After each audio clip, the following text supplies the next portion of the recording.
ప్రతిభా న్యూస్కు స్వాగతం.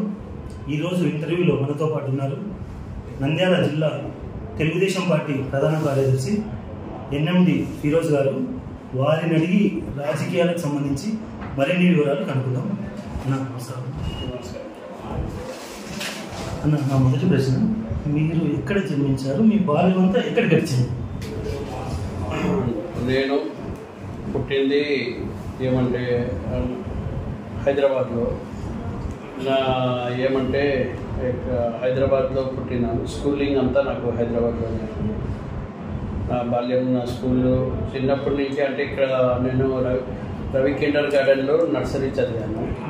దాని తర్వాత హైదరాబాద్లోనే నాకు 85లో మంత్రి అయిన తర్వాత మేమంతా హైదరాబాద్లోనే చదివాము. హైదరాబాద్లో ఎక్కడి నుంచి ఇక్కడ వరకు చదివారన్నా? ఎంతవరకు మీ విద్యాభ్యాసం? హైదరాబాద్లో నేను నర్సరీ ఎల్కేజీ నుంచి ఇంకా ఎంబీఏ వరకు మొత్తం హైదరాబాద్లో చదివాను. ఉన్నత చదువులు చదివిన మీరు రాజకీయాల వైపు రావడానికి కారణం? అంటే నాకు చిన్నప్పటి నుంచి రాజకీయాల్లో ఇంట్రెస్ట్ ఉంది. మేము 5 అన్న తమ్ముడు, మేము 5 బ్రదర్స్.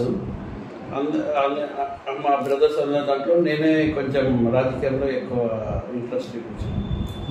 మీరేమనుకోరంటే ఒక చిన్న ప్రశ్న, ఉన్నతమైన చదువులు చదివారు, చదివిన మీరు తెలుగు అప్పుడప్పుడు ఎందుకు తట్టుకోబడతారు మాట్లాడారు? అంటే యాక్చువల్లీ నేను హైదరాబాద్లో చదివింది క్రిస్టియన్ మిషనరీ స్కూల్లో. అక్కడ యాక్చువల్లీ నా ఫ్రెండ్స్ అందరూ ఏమంటే హిందూసే. అంటే అక్కడ హైదరాబాద్లో తెలంగాణ ఎక్కువ కాబట్టి వాళ్ళంతా హిందీలోనే మాట్లాడతారు. అక్కడ అంటే అక్కడ మనం తెలుగులో మాట్లాడితే కూడా వాళ్ళు హిందీలోనే రిప్లై చేస్తారు. ఇంకా ఎక్కడ కల్చర్ ఎట్లా ఉంటుంది అంతా మిక్స్ ఉంటుంది. ఎక్కువ అక్కడ హిందీనే మాట్లాడతారు. అట్లా మనకు అదే అలవాటు అయిపోయింది. మీకు ఊహ తెలిసినప్పటి నుంచి నాన్నగారు ఏ పదవిలో ఉన్నారు? ఊహ తెలిసినప్పటి నుంచి? నేను ఊహ తెలిసినప్పటి నుంచి అంటే నేను 1982లో నాన్నగారు వైస్ చైర్మన్ ఉంటే మన మున్సిపాలిటీకి. దాని తర్వాత 85లో నాన్న ఎమ్మెల్యేగా గెలిచారు. ఎమ్మెల్యే మళ్ళీ మంత్రి పదవి అయిపోయింది. అప్పటి నుంచి నాకు అంటే నాకు ఐడియా ఉంది. నేను అప్పుడు 5 ఇయర్స్ అనుకోండి. మీరు మామూలుగా రాజకీయాల్లోకి వచ్చి నేను ఒక పదవి నాన్నలాగే తెచ్చుకుంటాననేది ఎప్పుడన్నా ఊహించుకున్నారా? అంటే నేను ఎప్పటి నుంచో రాజకీయాల్లో ఉన్నాను. అంటే నాకు రాజకీయం ఏం కొత్త కాదు. అంటే నేను 9th క్లాస్లో ఉన్నప్పుడు 94 ఎలక్షన్లో ఉన్నప్పుడు కూడా క్యాన్వాసింగ్ చేశాను. 99లో కూడా నేను క్యాన్వాసింగ్ చేశాను. 2004లో కూడా చేశాను. ఇంకా 2007 నుంచి ఇంకా రెగ్యులర్ నంద్యాలలోనే ఉన్నాను. ఇంకా 2009 ఎలక్షన్స్ కానీ, 14 ఎలక్షన్స్ కానీ, 17 ఎలక్షన్స్ కానీ, 19 ఎలక్షన్స్ కానీ, ఇంకా ఈ ఎలక్షన్స్ అంతా కంటిన్యూ చేస్తూనే ఉన్నాను. తెలుగుదేశం పార్టీ నంద్యాల జిల్లా ప్రధాన కార్యదర్శిగా ఇప్పటి వరకు ఎన్ని రోజుల నుంచి చేస్తున్నారు? దాదాపు నాకు వచ్చి 2 ఇయర్స్ అయింది. 2 ఇయర్స్. గతంలో ఏదైనా అంటే యూత్ లీడర్ ఉంటే నేను. నంద్యాల జిల్లాలో మైనార్టీలు ఎక్కువ శాతం మీ వెంట ఎందుకు నడవడం లేదు? ఎందుకు మైనార్టీస్ అంతా నడుస్తున్నారు కదా. ఇప్పుడు వైసీపీ వాళ్ళు అందరూ అట్లా చెప్పుకొని తిరుగుతున్నారు కానీ ఆల్మోస్ట్ మైనార్టీస్ అంతా మాతో పాటే ఉన్నారు. అట్లా ఏం లేదు. ఈ వైసీపీ వాళ్ళు ఊరికే రూమర్స్ ఇది చేసి స్ప్రెడ్ చేస్తున్నారు కానీ అట్లా ఏం లేదు. అందరూ మనతో పాటే ఉన్నారు. ఏదైనా మీరు వార్డు పర్యటనకి వెళ్ళినప్పుడు ఆ వార్డుల్లో కొన్ని వర్గాలు అనేవి ఉంటాయి, 2 వర్గాలు 3 వర్గాలు. వాళ్ళందరినీ మీరు కలుపుకొని పోవడం లేదు, ఒకే వర్గానికి ప్రాధాన్యత ఇస్తున్నారని బయట విమర్శ. దానికి మీరేమంటారు? కాదండి, అందరికి ఫోన్ చేస్తున్నాం మేము. ఇప్పుడు సరే, ఇప్పుడు కొంతమంది వాళ్ళ నాయకులు అంటే ఇష్టం ఉన్న వాళ్ళు ఉంటారు, కొంతమంది ఇది అంటారు. అంత ఏం లేదు, కొంచెం చిన్న కమ్యూనికేషన్ గ్యాప్ ఉంటుంది కానీ అట్లా ఏం లేదు. అందరు కలుసుకోపోతాను. ఇంకా ఆల్మోస్ట్ అందరు కలిసి చేస్తున్నాం కానీ ఈ గ్రూప్ ఆ గ్రూప్ అని కాదు, అందరు కలిసికట్టుగా పని చేస్తున్నారు. ఇంకా ఒకటే లక్ష్యం పెట్టుకున్నారు, ఈసారి ఖచ్చితంగా నంద్యాల సైకిల్ని వర్గాన్ని గెలిపించాలని అనుకున్నారు. అట్లా ఏం డిఫరెన్సెస్ అయితే నాకు ఎక్కడ కనిపించలేదు. ప్రతి వార్డు వెళ్తుంటే అందరూ వచ్చేస్తున్నారు. ఇంకా వర్గాలు అనేది ఇది ప్రతి పార్టీలో ఉంటుంది. అంతా చిన్నది. చాయ్ పే చర్చ కార్యక్రమాన్ని నిర్వహించాలని మీకు ఎప్పుడు వచ్చింది, ఎలా వచ్చింది అది? చాయ్ పే చర్చ అనేది ఫస్ట్ మేము ఏమనుకున్నామంటే, మాకు మా వాళ్ళే చెప్పినారు, అన్న ఇట్లా మనం డైలీ పొద్దున ఎక్కడైనా ఏరియా దగ్గర పోయి టీ తాగుదామన్నా, అక్కడ 10 మంది ఉంటారు, వాళ్ళతో మాట్లాడదాం, చెప్దాం మనది, వాళ్ళ బాధ కూడా మనం ఏమైనా ఇష్యూస్ ఉంటే తెలుసుకుందామని ఒక చిన్న, యాక్చువల్లీ మనం ఈ ప్రోగ్రామ్ అని ఐడెంటిఫై చేయలేదు. అక్కడ పోయిన తర్వాత 2 ప్రోగ్రామ్ చేశాం. దీనికి రెస్పాన్స్ చాలా బాగా వచ్చింది. అంటే మేము అప్పుడు కూర్చున్నప్పటి నుంచి పబ్లిక్ రావడం స్టార్ట్ చేసింది. నేను ఏమనుకున్నానంటే ఇదే ప్రోగ్రామ్ మనం ఒక పెద్దగా చేద్దామని అనుకొని దానికి ఐడియా వచ్చేసి అట్లా స్టార్ట్ చేశాను ఈ ప్రోగ్రామ్. ఆ ప్రోగ్రాము మీకు మంచి పేరు తెచ్చింది. ఆ ప్రోగ్రామ్ వల్ల ట్రాఫిక్ జామ్ అయ్యి విద్యార్థులు సకాలంలో స్కూల్కు పోలేని సందర్భాలు దానికి మీరు అంటే ఇప్పుడు ఒక 2 ఏరియాలు మనం వెళ్ళినప్పుడు విపరీతంగా జనాలు వచ్చేసారు. ఎందుకంటే ఆ ఏరియాలో అయితే అన్ని ఇష్యూస్ ఉన్నాయి. రోడ్డు చక్కగా లేదు, అందరు చాలా మంది వచ్చేసారు వాళ్ళ బాధలు చెప్పడానికి. అంటే రోడ్లు బాగాలేదు, స్ట్రీట్లని బాగాలేదు, అసలు అక్కడ ఏమంటే మన అన్న క్యాంటీన్ అని పెట్టినాం, అన్న క్యాంటీన్ తీసేశారు. ఇవన్నీ ఇష్యూస్ ఉన్నాయి.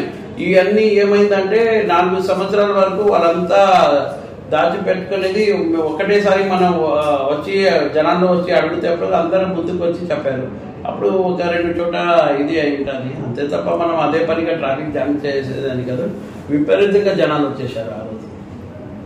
మీరు పెట్టే ఫ్లెక్సీల్లో పవన్ కళ్యాణ్ ఫోటో అని ఎందుకు అందులో రావడం లేదు? లేదు, అది దాని కూడా ఎక్స్ప్లెనేషన్ ఇస్తాను. ఇది వాంటెడ్లీ వైసీపీ వాళ్ళు చేస్తున్నారు. అది కూడా నిన్న అయితే ఒక యాక్చువల్లీ ఇంటర్నల్ మీటింగ్ జరిగింది. ప్రోటోకాల్ పాటించడం లేదని ఒక చిన్న విమర్శ. లేదు, అది ప్రోటోకాల్ మేము పాటించేది కాదు. మీరు చూడండి, మా థియేటర్ పైన ఇన్ని ఫ్లెక్స్లు ఉన్నాయి, ప్రతి ఫ్లెక్స్లో ఇది ఉన్నాయి. ఇప్పుడు చిన్న మిస్టేక్స్ అవుతుంటుంది. ఇప్పుడు మన ఫ్లెక్స్ వాళ్ళు కొన్నిసార్లు కొట్టేసిన ఓల్డ్ ఫొటోస్ ఉంటుంది, అట్లా ఏం లేదు. ఇది చిన్న మిస్టేక్స్, అవి అన్నీ ఏం పెద్ద ఇది కాదు. ఎందుకంటే ప్రతి ప్రోగ్రాంలో ప్రతి మీటింగ్లో మనం జన సైనికులను పిలుస్తున్నాము, వాళ్ళతో కూడా స్పీచ్ ఇప్పిస్తున్నాము.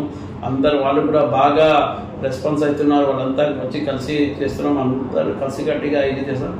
ఇదంతా ఏమంటే వైసీపీ వాళ్ళే వాంటెడ్లీ డివైడ్ చేస్తున్నారు. కానీ అట్లా ఏం లేదు. నాకు అందరు టచ్లో ఉన్నారు. జన సైనికులు అంతా ప్రతి ప్రోగ్రాంలో వాళ్ళు ముందుకు ఉంది నడిపిస్తున్నారు. అట్లా ఏం లేదు. నంద్యాలలో రోడ్డు వెడల్పులు చేసే కార్యక్రమంలో రోడ్డు విస్తరణలో భాగంగా రాజ్ థియేటర్కు దగ్గరికి వస్తుందేమో రోడ్డు అని చెప్పేసి 10 అడుగులు 15 అడుగులు అక్కడ తగ్గించేశారు. ఎందుకు తగ్గించడానికి కారణం? లేదండి, మొత్తం మాస్టర్ ప్లాన్తో చేశారు. ఇవన్నీ నేను చెప్తున్నాను కదా, ఇవన్నీ వాంటెడ్లీ వైసీపీ వాళ్ళు చేస్తున్న ఇది మనం మా థియేటర్ పోయి మనం 10 సెంట్లు ఇచ్చినాము. ఫస్ట్ రోడ్ వైండింగ్ చేసిందే మా థియేటర్ దగ్గర నుంచి. మా థియేటరు, ఖలీల్ థియేటరు, అసలు మనం ఇచ్చిన ఎన్ని భూమిలు మేము ఇచ్చినామో మాకు తెలుసు. సొంత భూమిలు ఈరోజు దాని వాల్యూ పట్టేస్తే ఎక్కడో 100 కోట్లు ఉంటుంది. అవతల వాళ్ళు 1 సెంట్ భూమి ఇవ్వలేదు నంద్యాల కోసం. కానీ విమర్శలు చేయడానికి పెద్ద విమర్శలు చేస్తారు. ఇవి అన్నీ అసలు వాంటెడ్. అంటే మనం అదే ఎగ్జాంపుల్ ఏం చెప్తారంటే, మనం ఇవ్వడానికి చేత కాదు, మరి అవతల మీద ఏదో ఒకటి విమర్శలు చేయాలి కదా, అది చేస్తుంటారు. మనం వాళ్ళ లెక్క 2000 షాపులు మెయిన్ రోడ్లో షాపులు 2000కి అట్లా తీసుకోలేదు కదా. అదే పద్మావతి నగర్లో మీరు చూడండి ఒకసారి 70,000 80,000 లక్ష వరకు షాప్ రెంట్ ఉన్నాయి. అదే వాళ్ళకి 20 షాపులు ఉన్నాయి. 20 షాపులకి ఎంత అండి రెంట్ కట్టేది? ఒక్క షాప్కి 2,000. ప్రతి 2 సంవత్సరాలకి ఏమంటే లీజ్ రెన్యువల్ చేస్తున్నారు. 99 years లీజ్ అని నాకు తెలిసింది. మరి ఘోరం కదా. 2000 ఏమండి? 2000 ఎవరన్నా అది అన్ని షాప్స్కి 2000 ఇస్తారా? ఒక్క షాప్కి 2000. మీరు పక్కన షాప్స్ పెద్ద షాప్స్ ఏంటండి 70,000-80,000 రెంట్స్ కడుతున్నారు. మళ్ళీ మేము చేస్తున్నామా వాళ్ళు చేస్తున్నారా? మీ తండ్రి గారైనా ఎల్ఎండి ఫరూక్ గారికి మామూలుగా పదవులు ఎంత ఈజీగా వస్తాయో అంత ఈజీగా ఓడిపోతారు. ఓడిపోవడానికి కారణమేమి, పదవులు రావడానికి కారణమేమి? ఓడిపోతారా? ఇప్పటికి దాదాపు ఉప ఎన్నిక తీసేస్తే శిల్పామోహన్ రెడ్డి ఒక టైము, ఒక టైము అట్లా. మా నాన్న ఓడిపోయింది 2004 ఎమ్మెల్యేగా. అప్పుడు వైఎస్ రాజశేఖర రెడ్డి గారికి ఖాళీ ఉంటే దానప్పుడు అప్పుడు వరకు నాన్న 10 years ఎమ్మెల్యే ఉంటే యాంటీ ఇన్కంబెన్సీ ఉంటే, దాని తర్వాత ఇంకా రాజశేఖర రెడ్డి గారి వల్ల ఇంకా ఈయన కొత్త ఏదో ఆయన చూసి ఏదో ఓటేశారు అనుకుంటున్నాడు, కానీ ఇక్కడ ఆయన చూసి ఓటేయలేదు. అప్పుడు యాంటీ ఇన్కంబెన్సీ ఎక్కువ అయిపోయి ఉంటే అప్పుడు రాజశేఖర రెడ్డి గారి వల్ల ఆయన గెలిచినాడు, అంతే తప్ప అయిపోయాడు. దాని తర్వాత మనకు 2009లో మేము ఎంపీగా కంటెస్ట్ చేసాం, 14లో కంటెస్ట్ చేసాం, 19లో ఎక్కడ కంటెస్ట్ చేయలేదే, బ్రహ్మానంద రెడ్డి కంటెస్ట్ చేశారు. మా నాన్న ఓడిపోయింది ఒకటేసారి. దాని తర్వాత అప్పుడు ఎప్పుడు 89లో మనం రామనాథ్ రెడ్డి మీద అప్పుడు స్మాల్ మార్జిన్తో ఓడిపోయినాం, అంతే తప్ప మనం ఓడిపోయినా గెలవడం కాదు. మనం 85 నుంచి ఇప్పటి వరకు ఫీల్డ్లో ఉన్నాం, అది 40 years నుంచి ఫీల్డ్లో ఉన్నాం. 40 years నుంచి ఏ పార్టీ మారలేదు. మనం పదవిలో ఆశించి లేకపోతే ఈ వీణ వస్తే ఆ పార్టీలో వెళ్ళడం, ఆయన వస్తే ఆ పార్టీలో ఏరడం, ఓడినా గెలిచినా ఏదన్నా కానీ మనం తెలుగుదేశంలోనే ఉన్నాం.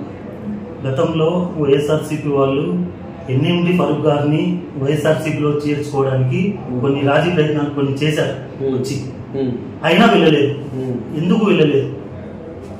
అంటే రాజీ ప్రయత్నాలు చేయలేదు, నాకు అనుకున్నా చేయలేదు. వాళ్ళకి బాగా తెలుసు వాళ్ళకి పిలిస్తే ఖచ్చితంగా రారని, ఆయనకు పిలవడం కూడా వేస్ట్.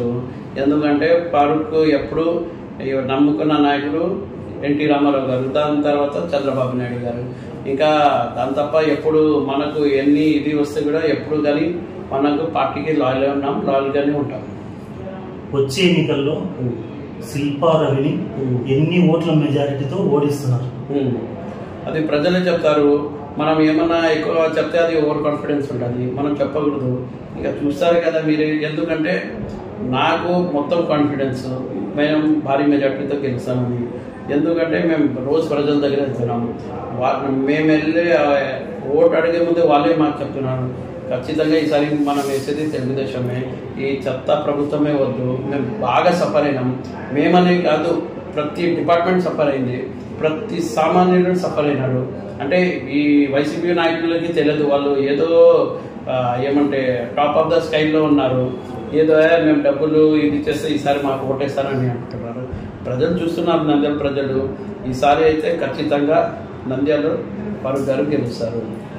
మాజీ ఎమ్మెల్యే భూమా బ్రహ్మానంద రెడ్డి గారిని మీరు ఎందుకు కలుపుకొని వెళ్ళడం లేదు?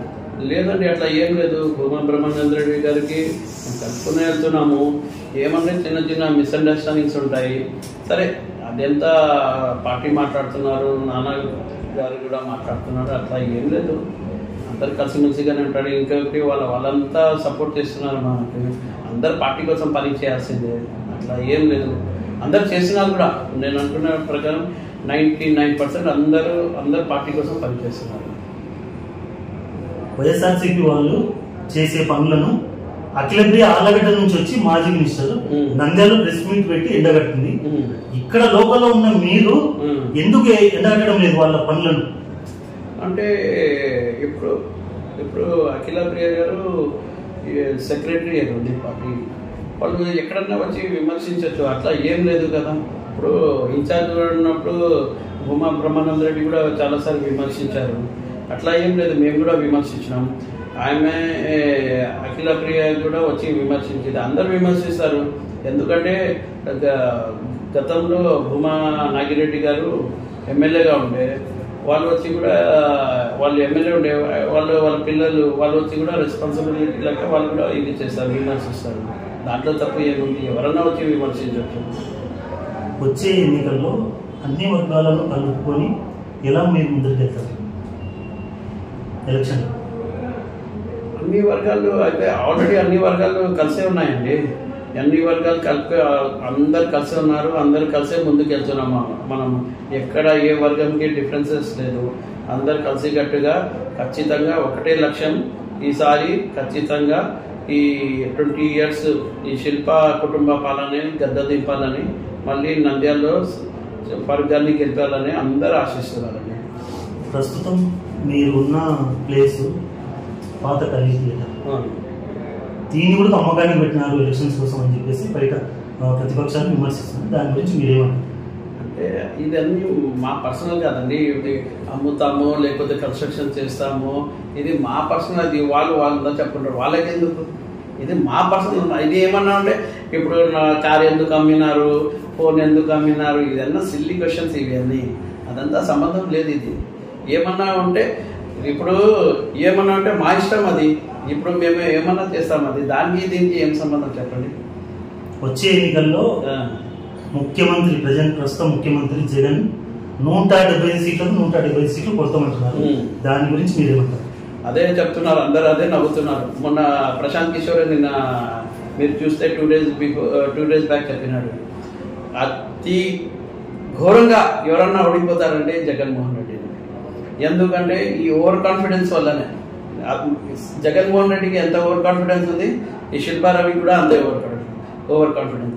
ఆయన ఏదో దీనివల్ల గెలుస్తాడంటాడు, వీడు ఏమన్నా కానీ నేను డబ్బులు వేసేస్తే నంద్యాల వాళ్ళు ఓటేస్తారని ఆ కాన్ఫిడెన్స్, ఆ ధీమా ఏం లేదు. నంద్యాల వాళ్ళకి ఏముందిలే, ఇప్పుడు అదే చేస్తున్నారు కదా, వాళ్ళంతా వాటిలో వెళ్తున్నారు. అందరినీ ఎవరు పాపం ఎవరన్నా డబ్బులు అవసరం ఉన్న వాళ్ళని తీసుకుంటున్నారు. ఒక 10 మందిని గ్యాదర్ చేస్తున్నారు, 30 ఫ్యామిలీలు 40 ఫ్యామిలీలు అంటున్నారు. వాళ్ళకి ఏదో 5-10 వేలు ఇస్తున్నారు. ఇంకా పేపర్లో వేస్తున్నాడు, టీడీపీ నుంచి ఇంతమంది చేరిక అని. సరే, ఎంత చేరికన్నా ఓటు వేసేప్పుడు తెలుస్తుంది కదా. గతంలో నంద్యాలలో మీరు చేసిన అభివృద్ధి పనులు, ఏ అభివృద్ధి పనులు చేశారు? అభివృద్ధి పనులు చేసిందే తెలుగుదేశమే అభివృద్ధి చేసింది. 2004 ముందు నంద్యాలలో రోడ్స్ ఎట్లా ఉండే మీరు ఒక్కసారి చూడండి. ఇప్పుడు కూడా రోడ్ అట్లనే ఉన్నాయి. మీరు ప్రతి గ్రామం వెళ్ళండి, ప్రతి వార్డులో వెళ్ళండి. మీరు బీసీ కాలనీ కానీ మీరు చేసిన అభివృద్ధి, అదే మేము చేసిన అభివృద్ధి అనేది. బీసీ కాలనీ పోనీ మీరు అదంతా అప్పుడు చేసిన రోడ్లే, ఇప్పుడు ఏం కొత్త రోడ్లు ఎక్కడ వేయలేదు. ఈయన కొంచెం ఇంతవరకు డిస్టెన్స్ రోడ్ వేసి ఇంత పెద్ద శిలా పథకం వేసుకుంటాడు, అంతే తప్ప ఎక్కడ వేయలేదు. మీరు ఈ రోజు కూడా చూడండి, గాంధీ చౌక్ల నుంచి మన నూనెపల్లి వెళ్ళాలంటే కూడా దాదాపు 2017 ఎలక్షన్స్ ముందు అప్పుడు మీకు కనీసం 45 minutes 1 hour పట్టేది. మీరు చూడండి, అంత ట్రాఫిక్ జామ్ ఉంది. ఈరోజు మీరు ఈ రోడ్ చూడండి ఎట్లా ఉందో. ఈ రోడ్డు వల్ల, రోడ్ వైండింగ్ వల్ల ఎంత డెవలప్ అయిపోయింది నంద్యాల. పద్మావతి నగర్ ఎంత డెవలప్ అయింది. పద్మావతి నగర్లో రోడ్లు ఎవరు ఇచ్చారు? మా ప్రాపర్టీస్ కదా. ఈ కార్నర్ మా ప్రాపర్టీ, ఆ కార్నర్ మా ప్రాపర్టీ. ఈరోజు ఆయన పెద్ద కట్టుకుంటున్నాడు కదా, అది ఎవరిది? మా తాతది ప్రాపర్టీ. అది ఆయన ఏది ఈరోజు అంత పెద్ద కట్టి ఓపెనింగ్ పెడుతున్నాడు, అది ఎవరి ప్రాపర్టీ? అది మా తాతది. అది ఆ ప్రాపర్టీ అంతా మా తాతది. ఈ ప్రాపర్టీ మా తాతది. ఈ కల్పన సెంటర్లో, ఈ శ్రీనివాస సెంటర్లో అప్పుడు అసలు రోడ్ బస్సు వెళ్ళడానికి కూడా లేకుండే. గాంధీ చౌక్ నుంచి అట్లా వెళ్ళాలి మనం శ్రీశైలం వెళ్ళాలి. ఆ ప్రాపర్టీ మేమే కదా ఇచ్చింది. మళ్ళీ ఖలీల్ సిద్దికి స్కూల్ దగ్గర, ఖలీల్ అంటే మా తాత పేరే కదా, ఇక్కడ రోడ్ కూడా లేకుంటే ఏం చేసుకోవడానికి మా ప్రాపర్టీనే కదా ఇచ్చింది. మళ్ళీ మనం అక్కడ రాణి మహారాణి థియేటర్ దగ్గర అక్కడ మొత్తం ఈద్గా కోసం మా పెద్దనాన్న వాళ్ళదే కదా ఇచ్చింది, మా ఫ్యామిలీనే కదా అంతా చేసింది. మళ్ళీ ఇప్పుడు రాబోయే ఎన్నికల్లో బీజేపీతో కూడా పొత్తు పెట్టుకుంటే ఫస్ట్ పోయే సీట్లు నంద్యాలనే బీజేపీకి అని బయట టాక్. బీజేపీకి వస్తుంది. బీజేపీతో టీడీపీ, జనసేన 3 పార్టీలు పొత్తు ఉంటే నంద్యాల టికెట్ అనేది బీజేపీకి పోతుంది. అనౌన్స్మెంట్ చేసిన చంద్రబాబు నాయుడు గారు ఫరూక్ గారిని అనౌన్స్మెంట్ చేసిన, ఒకవేళ బీజేపీ గానీ ఎంటర్ అయితే ఫస్ట్ పోయే టికెట్ నంద్యాల. ఇది అంత కొత్త ప్రశ్న. నాకు అసలు ఈ ప్రశ్నకి ఏం చెప్పాలో నాకు అర్థం కాదు, ఎందుకంటే నాకు ఐడియా కూడా లేదు దాని గురించి. ఇప్పుడు మామూలుగా 3 పార్టీలుగానే ఏకమైతే, ఇప్పుడు ప్రస్తుతానికైతే మీరు జనసేన, టీడీపీ మాత్రమే. మీ క్వశ్చన్ కి ఇప్పుడు మనది కూటమి అయిన తర్వాత ఆన్సర్ ఇస్తాను, కానీ మీరు దాని ముందు చెప్తే నేను ఆన్సర్ ఇవ్వలేదు. దానికి కూటమి ఇంకా కాలేదు కదా, అయిన తర్వాత మనం దాని గురించి చెప్తాం. వచ్చే ఎన్నికల్లో మీరు గెలిస్తే నంద్యాల ప్రజలకు ఏ అభివృద్ధి పనులు చేస్తారు? నంద్యాల ప్రజలకు ఖచ్చితంగా అభివృద్ధి, ఇంకా మా పని అభివృద్ధి ఉంటుంది. ఇప్పుడు ఈ ఎమ్మెల్యే చెప్పుకుంటాడు కదా, నాది నంద్యాల, నాది బాధ్యత, ఇది అది చెప్పుకుంటాడు. రోడ్లు వేసి రోడ్లు చూపించుకుంటాడు. ఒకటే అడుగుతాను, ఇప్పుడు నువ్వు ఎమ్మెల్యే అయింది ఎందుకు? నీకు ప్రజలు ఎమ్మెల్యే ఎందుకు? డెవలప్మెంట్ కోసమే కదా, అంతే తప్ప నేను ఇది చేశాను అది చేశాను అంటాడు. ఇప్పుడు పద్మావతి రోడ్ కట్టారు, అది మున్సిపాలిటీ డబ్బులతో కట్టారు.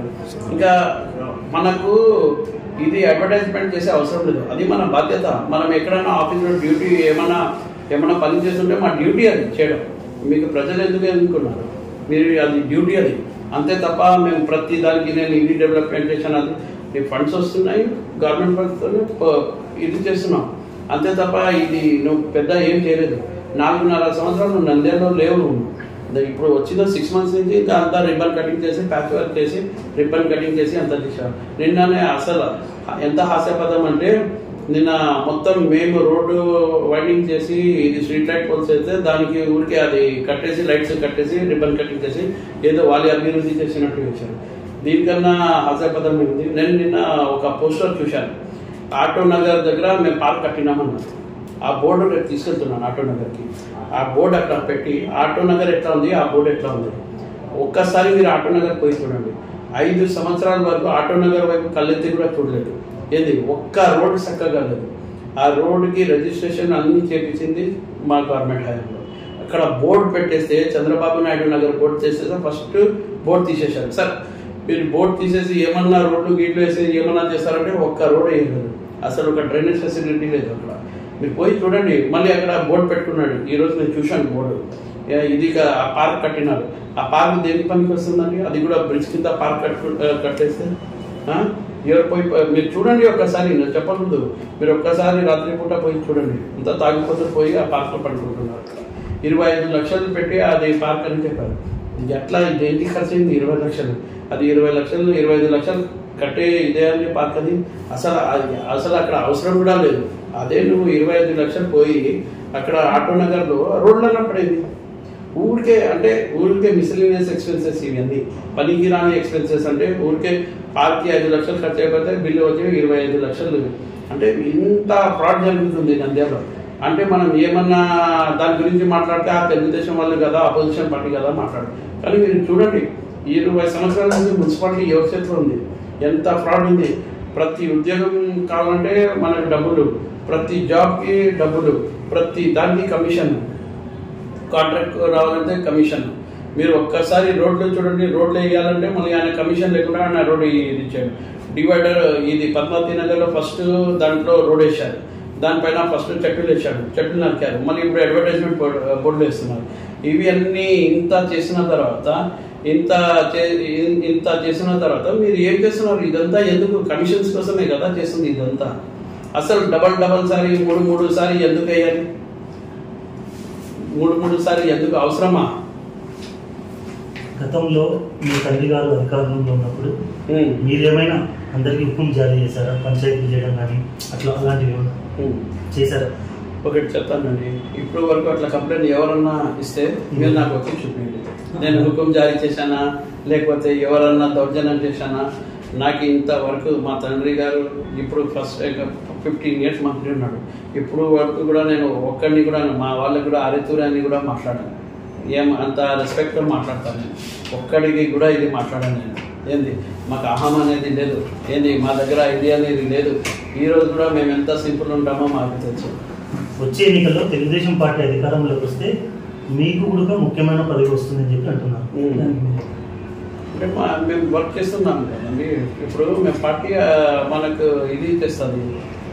పార్టీకి వర్క్ చేసేటప్పుడు పార్టీ మనకు ఇది చేస్తుంది. చేసినంత వస్తే మంచిది కదా. మీరు రాజకీయాల్లోకి రావడానికి కారణం పేరు సంపాదించడం కోసం వచ్చారా? డబ్బు సంపాదించడం కోసం వచ్చారా? సేవ చేయడానికి వచ్చారా? రాజకీయంలో అయితే ఇప్పుడు డబ్బులు అయితే ఎప్పుడు సంపాదించాలి, డబ్బులు పోయినాయి కానీ ఇంతవరకు డబ్బులు ఎప్పుడు సంపాదించేది మా దాంట్లోనే లేదండి. ఈ సందర్భంగా నంద్యాల ప్రజలకు మీరేం చెప్తారు? మీ తల్లిగారికి ఓటేయని చెప్పేసి మా నంద్యాల ప్రజలకి నేను ఒకటే కోరుకుంటున్నాను. ఈసారి ఖచ్చితంగా మీరు సైకిల్ గుర్తుకేసి ఫరూక్ గారిని గెలిపియాలా. ఇక్కడ చంద్రబాబు నాయుడు గారికి మనం ముఖ్యమంత్రి చేయాలా. ఎందుకంటే ఇది చాలా అవసరము, మా రాష్ట్రం కోసం అవసరం. ఎందుకంటే మీరు చూస్తున్నారు చాలామంది పిల్లలు, నేను ప్రతిరోజు వార్డ్ తిరుగుతున్నాను, గ్రామాలు తిరుగుతున్నాను. ఒక్క పిల్లలు కానీ, MBA చదువుకున్న పిల్లలు కానీ, డిగ్రీ చదువుకున్న పిల్లలు కానీ ఎవ్వరు మన రాష్ట్రంలో ఉద్యోగం చేయడం లేదు. అందరూ పక్కన రాష్ట్రంలో పోయి ఉద్యోగం చేస్తున్నారు. హైదరాబాద్ అంటున్నారు, లేకపోతే బెంగళూరు అంటున్నారు, చెన్నై అంటున్నారు. ఒక్కళ్ళు కానీ ఇక్కడ విజయవాడలో కానీ, వైజాగ్లో కానీ, గుంటూరులో కానీ జాబ్ చేస్తున్నామని అనడం లేదు. నేను అదే అడుగుతున్నాను, ఏమండి మీరు ఎందుకు జాబ్ చేయడం లేదంటే ఏముందన్న ఆంధ్రప్రదేశ్లో ఒక కంపెనీ లేదు, ఒక సాఫ్ట్వేర్ ఇండస్ట్రీ లేదు, ఒక్క మంచి పెద్ద కంపెనీస్ మనకు హైటెక్ సిటీలక పెద్ద పెద్ద బిల్డింగ్స్ లేవు, అసలు ఏం లేవు. అట్లాంటిది మనం ఏముంది రాష్ట్రంలో అని అడుగుతున్నారు. దానికోసం మన భవిష్యత్తు కోసం అన్నా కానీ, ఈ ఇక్కడ గుండాయిజం తగ్గాలన్నా కానీ, మన ఆంధ్రప్రదేశ్లో మీరు చూస్తున్నారు దాదాపు ఎంత మందికి వేధించినారు ఈ ప్రభుత్వం. దీన్ని ఇది చేయాలంట. కంపల్సరీ మీరందరూ ఈసారి సైకిల్ గుర్తుకి ఓటేసి చంద్రబాబు నాయుడు గారికి ముఖ్యమంత్రి చేసి, అటనే ఎన్ఎండి ఫారూక్ గారికి నంద్యాలలో గెలిపించుకొని, ఖచ్చితంగా మేము డెవలప్మెంట్ కోసం వర్క్ చేస్తాము. డెవలప్మెంట్ కోసం అన్న మీరందరూ ఓటేయాలి. సరేనా, మీ విలువైన సమయం కేటాయించినందుకు ధన్యవాదాలు. Thank you. ఈ వీడియో కనుక మీకు నచ్చినట్లయితే లైక్ చేయండి, షేర్ చేయండి, సబ్స్క్రైబ్ చేయండి. మీ రాయలసీమ ప్రతిభ న్యూస్.